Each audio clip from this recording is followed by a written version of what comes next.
Hello friends, इस video में हम जहांगीर के द्वारा किए गए कार्यों के बारे में पढ़ेंगे।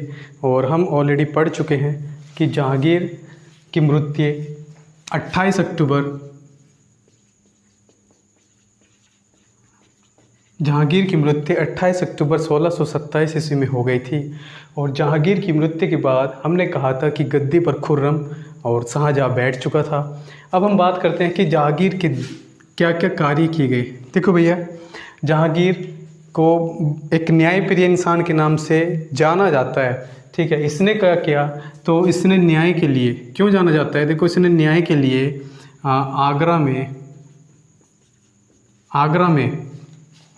आगरा का जो महल है,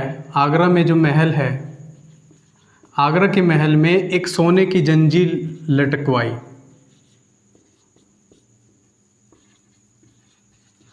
अब ये सोने की जो जंजीर थी, ये कहा जाता है कि आगरा के महल में पत्थर से गड़वाकर इसने सोने की एक जंजीर को लटकवा दिया और कहा कि जो भी व्यक्ति न्याय चाहता है वो आकर इस सोने की जंजीर को खींच सकता है न्याय पाने के लिए। अब खींचने का क्या कारण था? कहा जाता है कि जहांगीर का जो शयन कक्ष था, उसने अपने शयन कक्ष में लगभग 50 से 60 बड़ी बड़ी घंटी लगवा दी, ताकि अगर जो भी सोने की जंजीर को जो खींचेगा वो घंटियाँ बजेंगी।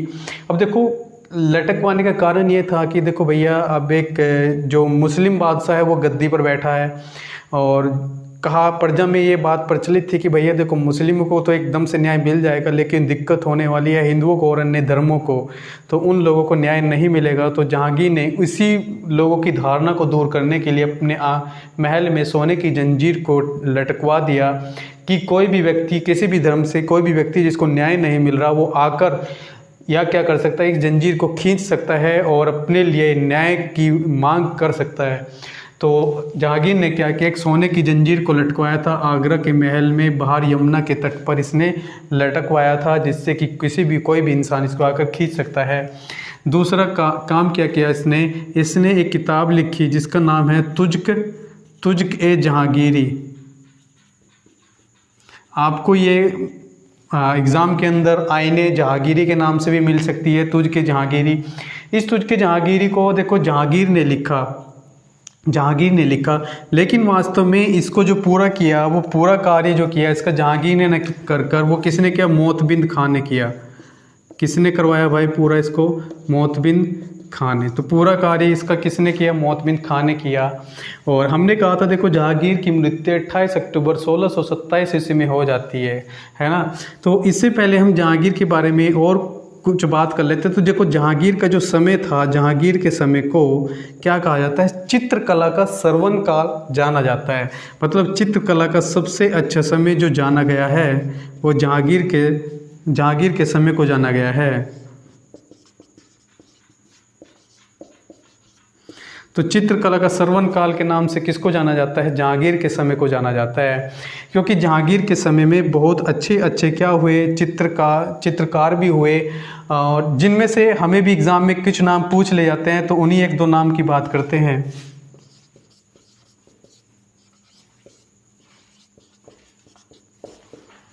अबुल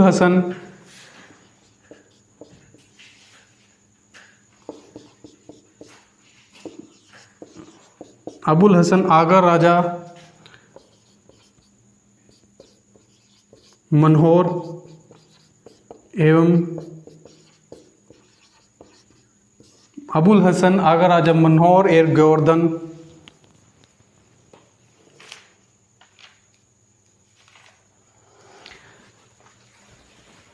तो ये इसके चित्रकार थे जो जहांगीर के बारे में पूछ ले जाते हैं। तो इम्पोर्टेंट जो सबसे ज़्यादा इसमें पूछा जाता है वो पूछा जाता है अबुल हसन। किसके समय में चित्रकार कौन था? अबुल हसन। नेक्स्ट हम जहांगीर के बारे में बात करते हैं।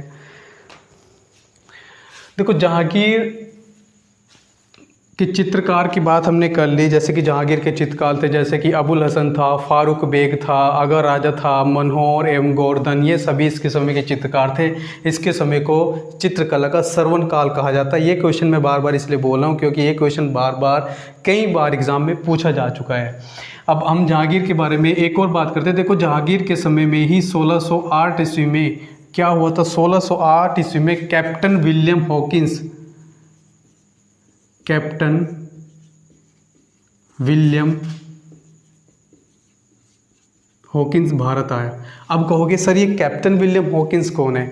भैया कैप्टन विलियम हॉकिंस वो ही है, देखो जब अंग्रेज़ों की ईस्ट इंडिया कंपनी की स्थापना हुई 1600 ईस्वी में, इन्होंने ईस्ट इंडिया कंपनी की स्थापना कर दी, मतलब ईस्ट इंडिया कंपनी का फाउंडेशन स्टार्ट कर ली। कहाँ पर? ब्रिटेन में। और ब्रिटेन में महारानी एलिजाबेथ से परमिशन ली इन्होंने और कहा कि हम इस तरह से भारत में एक कंपनी लगाने चाहते हैं, जिसको इन्होंने ईस्ट इंडिया कंपनी के नाम से परमिशन ले लेते हैं महारानी एलिजाबेथ से, और भारत में आते हैं। और भारत में क्या करते हैं कि कैप्टन विलियम हॉकिंस को पत्र लिखकर भेजते हैं महाराजा अकबर के नाम की, आप जाओ बादशाह अकबर से अनुमति लेना कि ये पत्र हमने दिया है और वहाँ पर अपनी फैक्ट्री को स्टार्ट करो। लेकिन क्या होता है, देखो फाउंडेशन मैंने कहा कि भैया 1600 ईस्वी में इन्होंने अपनी फैक्ट्री बना दी, मतलब इन वहाँ से पत्र जारी हो गया, ब्रिटेन से इनको पत्र जारी हो गया।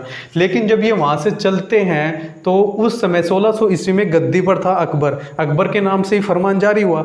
लेकिन जैसे कैप्टन विलियम हॉकिंस वहाँ से ये चलते हैं और यहाँ तक आते आते पता नहीं क्या देर कर इन्होंने कहाँ रुके कहाँ नहीं, 1608 ईस्वी में कैप्टन विलियम हॉकिंस भारत पहुँचते हैं और तब तक अकबर मर चुके थे और गद्दी पर आ चुका था जहांगीर। जब जहांगीर गद्दी पर आ चुका था तो कोई नहीं, कैप्टन विलियम हॉकिंस 1608 ईस्वी में जहांगीर के दरबार में पहुंचता है और पत्र को दिखाता है कि मैं इस तरह से आपके यहाँ एक छोटी सी कंपनी स्टार्ट करना चाहता हूँ।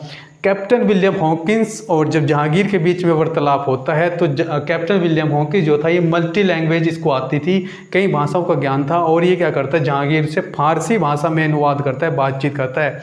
जहांगीर इसकी फारसी भाषा को सुनकर इतना खुश हो जाता है, कहता है कि भैया ये दिखने में तो अंग्रेज है पर लगता है एकदम बिल्कुल अपना भाई है, बोलता अपनी तरह है। तो इसी बात से खुश होकर जहांगीर इसको अनुमति देता है। और देखो 1608 इसमें ही ये क्या करते हैं कि पहली फैक्ट्री, अंग्रेजों की पहली फैक्ट्री सूरत में लगा ली जाती है। कहाँ लगा ली जाती है? सूरत में अपनी फैक्ट्री लगा लेते हैं। अब क्या होता है कि भैया 1608 ईस्वी में इन्होंने फैक्ट्री लगा ली, लेकिन 1615 ईस्वी में क्या होता है कि फिर से सर थॉमस रो को भेजा जाता है। सर थॉमस रो को अब जहांगीर के दरबार में भेजा जाता है। जहांगीर के दरबार में आता है, कहता साहब हमने फैक्ट्री तो अपनी लगा ली है, फैक्ट्री तो हमारी एक दो चालू हो चुकी हैं, लेकिन अब आप हमें और अनुमति दे दें और अधिकार दे दें यहाँ पर अपनी फैक्ट्री को अच्छे से सुचारू रूप से चलाने के लिए। तो विलियम हॉकिंस और सर थॉमस रो दो व्यक्ति महत्वपूर्ण हैं जो बार बार पूछे जाते हैं। जहांगीर के दरबार में आते हैं और सर थॉमस रो को अनुमति दी जाती है, इनको परमिशन दी जाती है, इनको बहुत सी आज़ादी दी जाती है काम करने के लिए। और सर थॉमस रो और कैप्टन विलियम हॉकिंस यहाँ पर एक तरह से अपना गढ़ बना लेते हैं और ब्रिटिश की फाउंडेशन यहीं से स्टार्ट होती है। तो कहा जाए अंग्रेजों को देश में घुसाने वाला व्यक्ति भी जहांगीर था। ठीक है, तो नेक्स्ट हम इसके बारे में बात करते हैं। देखो मैंने कहा था जहांगीर की मृत्यु हो जाती है, तो जहांगीर की मृत्यु कहाँ हुई थी भैया?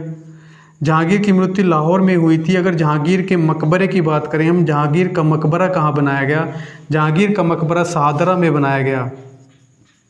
शाहदरा कहाँ है? ये लाहौर के पास, शाहदरा लाहौर के पास रावी नदी के तट पर। शाहदरा एक स्थान है लाहौर के पास और यहीं पर रावी नदी के तट पर क्या किया गया? रावी नदी के तट पर मकबरा बनवाया गया। किसका? रावी नदी के तट पर जहांगीर का मकबरा बनवाया गया।